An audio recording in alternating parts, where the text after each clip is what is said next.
कि रोजे की हालत में बीवी के करीब नहीं जाना चाहिए, रोजे की हालत में बीवी से हम बिस्तरी नहीं करना चाहिए, काबू में नहीं आ सके और मैंने रोजे की हालत में बीवी से हम बिस्तरी कर ली, जिमा रख लिया, 2 रख लिए, 3 रख लिए, 4 रख लिए, 5, 55 रोजे हमने रख लिए, थक गए। रोजा फर्ज है। सहूलत यह है कि सफर में हो तो छोड़ दो, बीमार हो तो छोड़ दो, दूसरा साल आने से पहले उसे पूरा कर दो।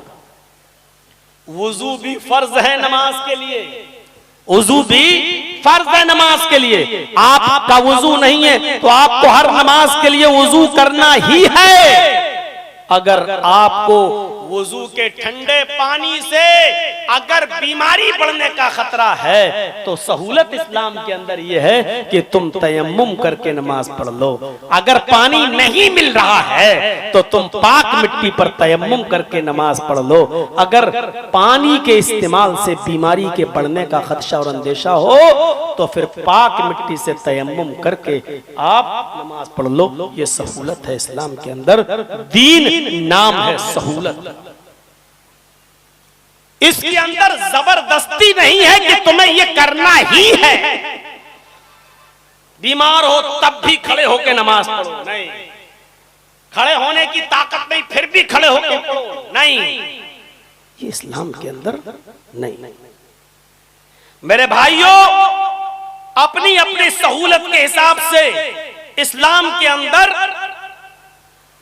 इबादत में रियायत बरती गई है और ऐसी रियायत कि आप ताज्जुब करेंगे। एक सहाबी अल्लाह के नबी सल्लल्लाहु अलैहि वसल्लम के पास आए। बहुत दिलचस्प वाकया सुना रहा हूं। कितना सहल है ये मजहब, कितना आसान है ये मजहब। एक सहाबी अल्लाह के नबी के पास आए। हलक तू या रसूल अल्लाह, अय अल्लाह के नबी मैं हलाक हो गया, मैं बर्बाद हो गया। अल्लाह के नबी ने फरमाया क्या हुआ तुम्हें?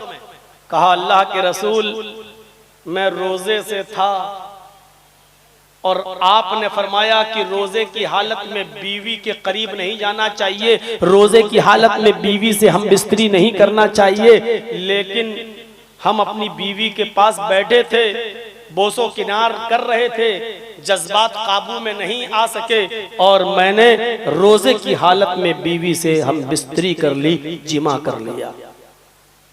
अल्लाह के नबी सल्लल्लाहु अलैहि वसल्लम ने इसीलिए फरमाया कि रमजान के महीने में रोजे की हालत में, अगरचे रोजे की हालत में बीवी का बोसा लेना जायज है, लेकिन फिर भी बचना चाहिए। और खासकर नौजवानों को जिनकी नई शादी हुई है उनको बहुत ज्यादा बचना चाहिए, क्योंकि जज्बात बहक सकते हैं और रोजे की हालत में बीवी से आदमी आउट ऑफ कंट्रोल हो गया तो जज्बात बहक कर आगे आदमी निकल सकता है। शरीयत का मसला है, इसमें शर्म नहीं। और आज के जमाने में आप शर्म करेंगे, इंस्टाग्राम में रंडियों को नाचते हुए देखते हुए शर्म नहीं आती। हमारी बहनें ही इंस्टाग्राम पे नाच रही हैं, दुपट्टे उतार उतार के, बाल खोल खोल के, स्कर्ट पहन पहन कर, और बाप खुश हो रहा, वाह मेरी बेटी कितना अच्छा परफॉर्मेंस कर रही है, कितनी अच्छी कला दिखा रही है और यूट्यूब पे कितना कमा रही है। ये बाप यहाँ बैठकर मौलाना जर्जीस की तकरीर सुन के हाथ शर्म से शर्मा रहे हैं। मौलाना हम बिस्तरी की बात कर रहे हैं। अरे शर्म तो उस वक्त आनी चाहिए जब तेरी बेटी स्कर्ट पहन के डांस कर रही है और तू इंस्टाग्राम पे देख रहा है, तेरी बीबी नाच रही है और तू देख रहा है। चुल्लू भर पानी में डूब के तुझे उस वक्त मर जाना चाहिए था। उस वक्त तुझे शर्म नहीं आ रही है, अपनी बेटी की कला पर फख्र महसूस कर रहा है और मौलवी जर्जीस की तकरीर पे शर्म महसूस कर रहा है। जहां शर्माना चाहिए वहां शर्म नहीं आ रही, और जहां मसले को जानने के लिए दिल खोलकर मसला सीखना चाहिए वहां हमें शर्म आ रही। हजरत आयशा ने फरमाया था कि अगर मैं दीन के मसले बताने में शर्माती होती और शर्म से मैंने काम लिया होता तो जो दीन तुम तक पहुंचा है वो दीन तुम तक नहीं पहुंचा। मेरे भाइयों, वो सहाबी कहते हैं अल्लाह के रसूल रोजे की हालत में मैंने अपनी बीवी से हम बिस्तरी कर ली। अब अल्लाह के नबी ने कहा ओ ये तो कफारा तुम्हें अदा करना पड़ेगा। और अब कफारा क्या है? कफारा क्या है? एक गुलाम आजाद करो। अच्छा देखिए एक और मसला सुन लीजिए, मियाँ और बीवी दोनों से हम बिस्तरी हुई और दोनों रोजे से हैं, मान लीजिए दोनों रोजे से हैं और दोनों ही से जज्बात कंट्रोल में नहीं हो सके और दोनों ने एक दूसरे से हम बिस्तरी कर ली, तो ये कफारा मर्द अदा करेगा या औरत या दोनों? क्योंकि रोजा तो दोनों थे और इस काम में शामिल भी दोनों थे। शरीयत सिर्फ मर्द के ऊपर कफारा फर्ज कर रही है, औरत पर नहीं, क्योंकि औरत मर्द के जेरे किफालत है, मर्द उसकी परवरिश कर रहा है। मर्द गुलाम खरीदेगा और आजाद करेगा। अल्लाह के नबी ने इनसे कहा अच्छा तो आप कफारा अदा करो। कहने लगे अल्लाह के नबी कफारा क्या है? आपने फरमाया कफारा है एक गुलाम आजाद करो। उसने कहा अल्लाह के रसूल नहीं कर सकता, मैं खुद दूसरों की गुलामी करता रहा हूं, मैं खुद किसी का गुलाम रहा हूं, मैं कैसे गुलाम आजाद कर सकता हूं? मेरे अंदर गुलाम आजाद करने की ताकत नहीं है, मैं बहुत गरीब घर का आदमी हूं। आपने कहा अच्छा तो दूसरा ऑप्शन भी है, आई हैव सेकंड ऑप्शन, मेरे पास दूसरा ऑप्शन भी है। कहा क्या है? कहा कि तुम 60 रोजे रखो मुसलसल पे दर पे, कंटिन्यू, शहरैनी मुतताबिऐन। कुरान ने कहा कि 2 महीने के रोजे रखना है, कंटिन्यू, मुतताबिऐन। अगर कोई शख्स अपनी बीवी से हम बिस्तरी कर ले तो आज के इस दौर में गुलाम तो मिलते नहीं है, इसलिए उसके ऊपर पहला कफारा क्या होगा? 2 महीने के रोजे रखे कंटिन्यू। ये रोजा तो खराब हो ही गया। सुन लीजिए, जिस रोजे में अपनी बीवी से मिला है ये रोजा खराब माना जाएगा, ये रोजा कलाद माना जाएगा। इस रोजे को पूरा करना है। ये रोजा पूरा करने के बाद 2 महीने के चांद के हिसाब से, चांद के हिसाब से, चाहे वो दोनों चांद 29 के हो या वो दोनों चांद 30 के हो, अगर 30 के हो तो 60 और 29 के हो तो 58 रोजे, और अगर एक 30 का हो एक 29 का हो तो 59, 59 रोजे ये तुम्हें रखना पड़ेंगे। शहरैन मुतताबिऐन, 2 महीने के रोजे, और वो भी कंटिन्यू, रेगुलर।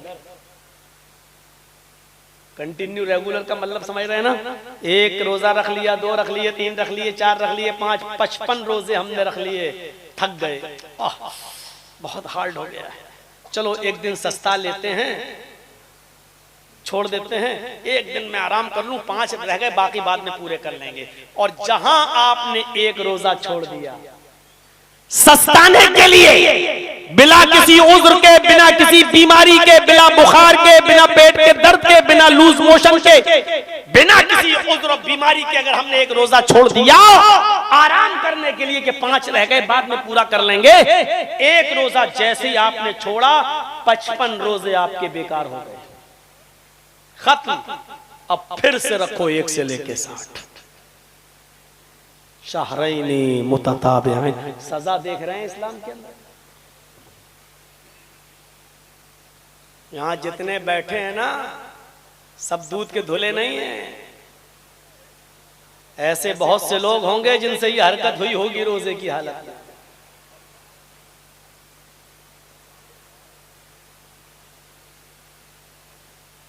रोजा न रखे हो तो बात अलग है, लेकिन रोजा रखकर अगर ऐसा किया है तो ये पनिशमेंट है इस्लाम की, ये सजा है। हाँ, बुखार आ गया, पेट में दर्द है या डॉक्टर ने मना कर दिया तो आप रुक सकते हैं, 1 दिन 2 दिन रोजा छोड़ दें, जो बच्चे हैं वो बाद में पूरा कर लें बीमारी की वजह से। लेकिन बिला किसी उज़्र के अगर आप छोड़ रहे हैं तो बकिया रोजे बेकार, जो बच्चे हैं वो पूरे नहीं करना बल्कि 1 से लेकर 60 तक फिर से रखना। आपने कहा 60 रोजे रखो, उसने कहा है कितना? आपने कहा 60। अल्लाह के नबी में कमजोर आदमी हूं, 60 रोजे कहां से रखूंगा? 1 रोजे का तो ये हाल है, बीवी से मिल बैठा, 60 रोजे कहां से रख लूंगा? नहीं रख पाऊंगा। आपने कहा कि तो फिर तीसरा ऑप्शन भी है। कहा क्या? कहा कि 60 मिस्कीनों को खाना खिलाओ। 60 मिस्कीनों को, 60 मोहताजों को खाना खिलाओ। फइतामु सित्तीना मिस्कीनन, 60 मिस्कीनों को खाना खिलाओ। अब ये आपके ऊपर है, एक एक करके 60 दिन में खिलाएं, या 10-10 करके 6 दिन में खिलाएं, या 60 मिस्कीनों को एक दिन बुलाकर उनको खाना खिला दें। लेकिन जब तक 60 मिस्कीन पूरे खा नहीं लेते हैं तब तक आप अपनी बीवी से मिल नहीं सकते हो। वो आपकी बीवी है, करीब नहीं हो सकते हो, यानी आप अपनी बीवी से हम बिस्तरी नहीं कर सकते जब तक 60 रोजे पूरे ना हो जाएं या 60 मिस्कीनों को खाना न खिला दिया जाए।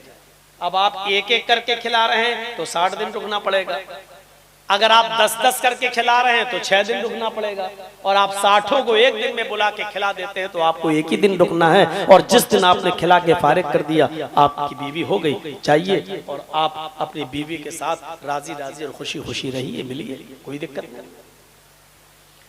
आपने कहा 60 मिस्कीनों को खाना खिलाओ, उसने कहा अल्लाह के नबी आपने 3 ऑप्शन बताए, तीनों इतने हार्ड और इतने सख्त बता दिए हैं कि मेरे अंदर ये भी ताकत नहीं है। मैं इतने गरीब घर का हूं कि सुबह अगर मुझे खाने को मिल जाए तो शाम को खाना नसीब नहीं होता है, और अगर शाम को मैं खाना खा के सो जाऊं तो सुबह भूखा उठता हूं।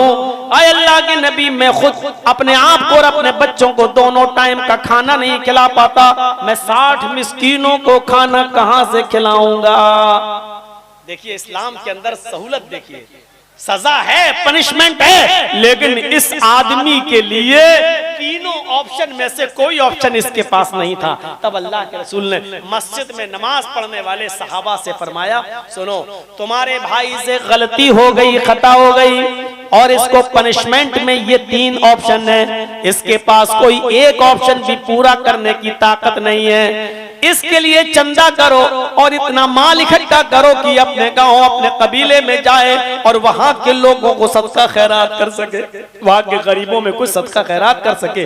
कोई 4 खजूर लाया, कोई 5 खजूर लाया, थोड़ी देर में खजूर का एक टोकरा भर गया, हो गया 8, 10, 15 किलो खजूर का एक टोकरा भर गया। अल्लाह के नबी ने खजूर का वो टोकरा उठाया और उस सहाबी को दिया, कहा लो तुम्हारे भाइयों ने तुम्हारी मदद की है, अब तुम इसको अपने गांव में ले जाओ, तुम्हारे गांव में जितने गरीब लोग हैं तुम इन खजूरों को अपने गांव के गरीबों में बांट दो, यही तुम्हारा कफारा हो जाएगा और तुम अपनी बीवी के साथ मिल सकते हो, रह सकते हो। जाओ, इन लोगों ने तुम्हारे भाइयों ने ये मदद की है, अब अपने गांव के गरीबों में ये खजूर के टुकड़े को बांट दो, तो ले जाओ। कहने लगा अल्लाह के नबी गरीबों को देना है? आपने फरमाया हाँ। इस सहाबी का जवाब सुनो, आप ताज्जुब करेंगे कि कितना गरीब था।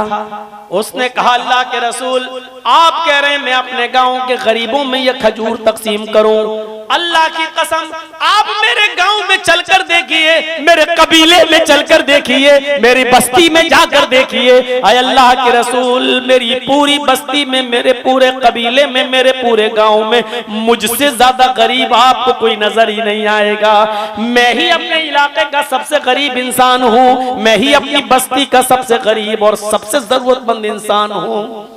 हदीस के अल्फाज हैं, जब उस सहाबी ने ये कहा कि मैं ही सबसे गरीब हूं तो अल्लाह के नबी मुस्कुरा दिए, हंस दिए, और आपने हंसते हुए फरमाया जब तुमसे ज्यादा गरीब कोई नहीं है तो जाओ खजूर के टोकरे को ले जाओ, तुम खा लेना, अपनी बीवी बच्चों को खिला देना, जाओ यही तुम्हारा कफारा हो जाएगा। तुम खा लो और अपने बच्चों को खिला लो और जाओ बीवी से मिलो, जाओ यही तुम्हारा कफारा हो जाएगा। मेरे भाइयों, जिस आदमी को पनिशमेंट मिली थी 60 रोजे रखने की, 60 मोहताजों को खाना खिलाने की, लेकिन उसकी गुर्बत ने उसको इतना मजबूर किया और अल्लाह ने उसके लिए वो इंतजाम किया कि लोगों से चंदा भी करवाया और सारे खजूर भी इसको दिलवा दिए, लो तुम गरीब हो खा लो, तुम्हारे बच्चे गरीब है खा लो, तुम्हारा कफारा हो जाएगा। ये इस्लाम में आसानी है, सहूलत है, इस्लाम अपने अंदर सबको समेटता है। यह आसानी दुनिया के किसी और मजहब के अंदर नहीं मिलेगी।